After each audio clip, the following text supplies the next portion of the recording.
Police સૂત્રો પાસેથી મળતી માહિતી અનુસાર 26 ફેબ્રુઆરીના રોજ ડિંડોલી કરાડવા રોડ પર શ્રીનાથ રેસિડેન્સીમાં આવેલી મહાલક્ષ્મી જ્વેલર્સમાં એક બુકાનીધારી શખ્સ લોખંડના સળિયા સાથે ઘૂસી આવ્યો. તેણે મેનેજરને ધમકાવી દુકાનમાંથી ચાંદીની 22 મૂર્તિઓ અને સોનાની 24 જોડી બુટ્ટીઓ મળી કુલ 3.57 લાખની લૂંટ ચલાવી. આ ઘટના બાદ પોલીસ અને ક્રાઇમ બ્રાન્ચની ટીમો આરોપીની શોધમાં ઝાડ બિછાવી રહી હતી. ડિંડોલી પોલીસે લગભગ 70 થી 80 સીસીટીવી કેમેરાના ફૂટેજ તપાસ્યા. આ દરમિયાન પોલીસને બાતમી મળી કે આ લૂંટ જ્વેલર્સના જ ડ્રાઈવર જીતેન્દ્ર ઉર્ફે કિશોર વગતરામ ડાંગી દ્વારા કરવામાં આવી હતી. પોલીસની એક ટીમ તાત્કાલિક રાજસ્થાન રવાના થઈ અને બીછીવાડા ખાતેની એક હોટલમાંથી આરોપી જીતેન્દ્રને ઝડપી પાડ્યો હતો. આરોપી પાસેથી પોલીસે ચાંદીના દાગીના, ચાંદી જેવી સફેદ ધાતુની 13 મૂર્તિઓ, ફ્રેમ અને પાદુકા તેમજ સોના જેવી પીળી ધાતુના 17 દાગીના અને એક મોબાઈલ જપ્ત કર્યા. પરંતુ જ્યારે પોલીસે આ મુદ્દામાલની તપાસ કરાવી તો ચોંકાવનારી વિગત સામે આવી. લૂંટાયેલા સોનાના દાગીના અસલી ન હતા, પરંતુ માત્ર પીળી ધાતુના બનેલા નકલી ઘરેણાં હતા. ડ્રાઈવર જીતેન્દ્રની પૂછપરછમાં ખુલાસો થયો કે જ્વેલર્સ માલિક નારાયણ પાલીવાલ દેવામાં ડૂબેલો હતો.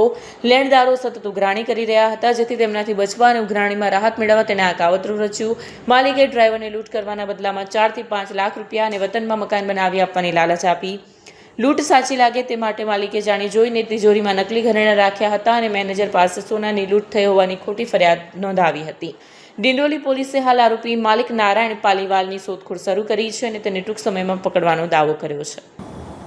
ડિંડોલી પોલીસ સ્ટેશનમાં શ્રીનાથ સોસાયટીમાં આવેલ મહાલક્ષ્મી જ્વેલર્સમાં તારીખ 26/2/2026ના રોજ બપોરે આશરે 1:45 વાગ્યાની આસપાસ જ્વેલરીના શોરૂમમાં લૂંટનો એક ગુનો બનેલો હતો.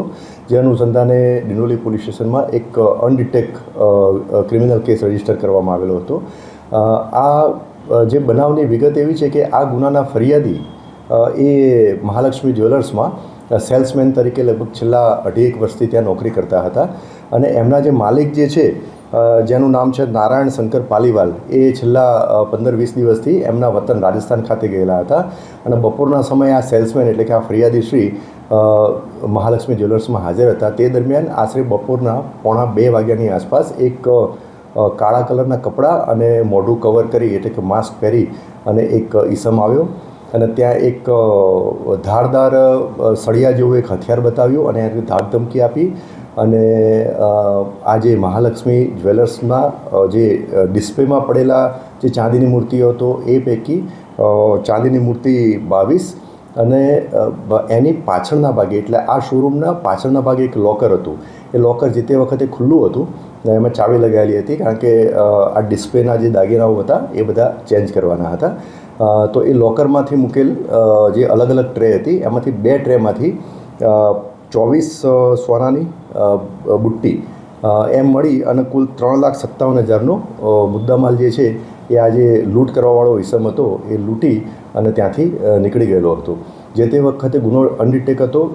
ખરાબ બપોરે એટલે બપોરના સમયે આ બનાવ બનેલો હતો. ભર બજારમાં આ બનાવ બનેલો હતો. એટલે ગુનાની ગંભીરતા લઈ અને સુરત ક્રાઇમ બ્રાન્ચની ટીમ અને ડિંડોલી પોલીસ સ્ટેશનની સ્થાનિક પોલીસ સ્ટેશનની ટીમ એકબીજાના સંકલનમાં રહી અને ગુનો ડિટેક્ટ કરવા, આરોપી શોધી કાઢવા અને મુદ્દામાલ રિકવર કરવા માટે અલગ અલગ ટીમો બનાવી અને એમને કામ સોંપણી કરવામાં આવેલી હતી.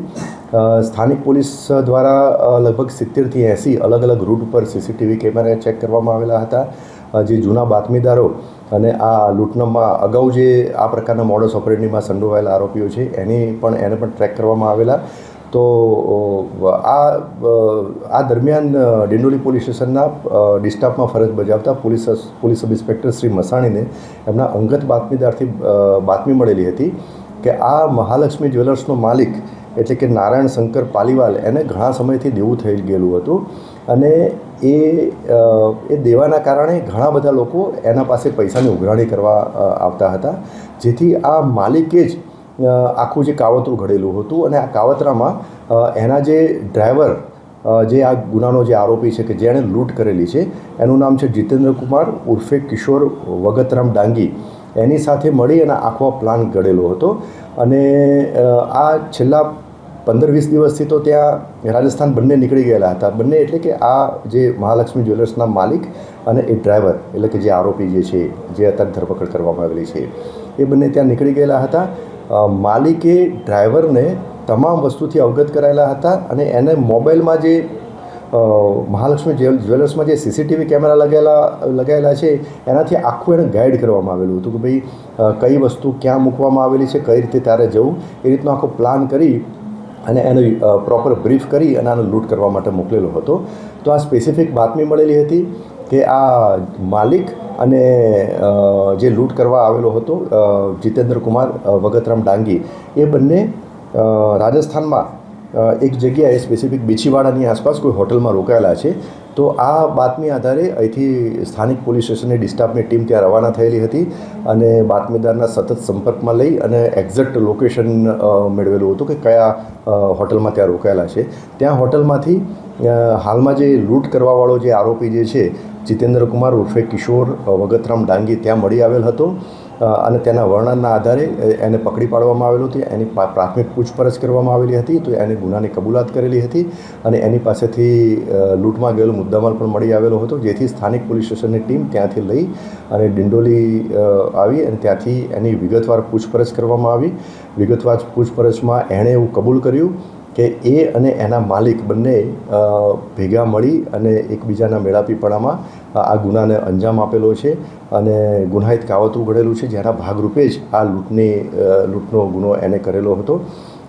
જે તે સ્થળેથી થોડા ટાઈમ પહેલાં જ આ બીછીવાડા ખાતેથી એનો માલિક ત્યાંથી ફરાર થઈ ગયેલો હતો. હાલ માલિકની શોધખોળ ચાલુ છે, પરંતુ હાલમાં જે લૂંટ કરવાવાળો ઈસમ એટલે કે જીતેન્દ્ર કુમાર ઉર્ફે કિશોર વગતરામ ડાંગી, એની તપાસ દરમિયાન જે પુરાવા એકત્રિત કરવામાં આવેલ છે એ આધારે એની ધરપકડ કરવામાં આવેલ છે અને આ ગુનામાં જે મુદ્દામાલ લૂંટમાં ગયેલો હતો એની પ્રાથમિક ચકાસણી કરવામાં આવી, તેમજ જે અન્ય પૂછપરછમાં અને અન્ય જે પુરાવાઓ મળી આવેલા એના ઉપરથી એ પણ જણાઈ આવેલ છે કે આ જે લૂંટ કરી અને જે લઈ ગયેલ છે એ જે સોનાની બુટ્ટી જેનો ફરિયાદમાં ઉલ્લેખ હતો એ ખરેખર સોનાની બુટ્ટી નથી, પણ એ ખોટી બુટ્ટી હતી, પણ ફક્ત એને પીળો રંગ ચડાવવામાં આવેલો હતો. એટલે એ પણ એક ખોટા દાગીના હતા. એ પણ તપાસમાં આ વસ્તુ પણ ડિસ્ક્લોઝ થયેલી છે. હાલમાં નાની તપાસ ચાલુ છે. જેટલો પણ મુદ્દામાલ પકડાયો એમાં કંઈક પણ સોનાનું હતું? ના, મેં જેમ કહ્યું એમ કે ફરિયાદ જે વખતે આપી એ વખતે સોનાની બુટ્ટી છે એવું ફરિયાદીએ જાહેર કરેલું હતું, પણ ત્યાર પછી જે મુદ્દામાલ રિકવર કરવામાં આવ્યો અને તપાસ દરમિયાન જે આરોપીની પૂછપરછ અને બીજા સાહેદોની પૂછપરછ અને અન્ય જે પુરાવા મળી આવ્યા એ આધારે આમાં કોઈ જ મુદ્દામાલ જે રિકવર કરવામાં આવેલો, મુદ્દામાલ રિકવર કરવામાં આવ્યો એ જે લૂંટમાં ગયેલો હોય તો એ જ છે, પણ એમાંનો કોઈ મુદ્દામાલ સોનાનો નથી. તો સાહેબ, એ જે સોનાની દુકાન ચલાવતો હતો એ ખોટી બુટ્ટી વેચતો તો એવું સાબિત થાય? હા, એટલે હવે એ તપાસનો વિષય છે. હજુ સુધી મેં આપને એમ જણાવ્યું કે આ જે માલિક જે છે નારાયણ શંકર પાલીવાલ, એ હજુ તપાસમાં ધરપકડ ટાળવા નાસ્તો ફરે છે, એટલે એ આવશે એના પછી જ આ બધી બાબતો ક્લિયર થશે કે એ સોનાની બુટ્ટીની જગ્યાએ આ ખોટી બુટ્ટી મૂકેલી હતી, શું એનું કારણ હતું, એ તપાસમાં એ પછી ક્લિયર થશે. ના, આ ધરપકડ કરવામાં આવેલ આરોપી જીતેન્દ્ર કુમાર ડાંગી અને એનો માલિક જે જ્વેલરી શોરૂમનો માલિક નારાયણ શંકર પાલીવાલ, એ બંને વિરુદ્ધમાં હાલ આજ દિન સુધીની તપાસ દરમિયાન કોઈ ગુનાહિત ઇતિહાસ જણાઈ આવેલ નથી.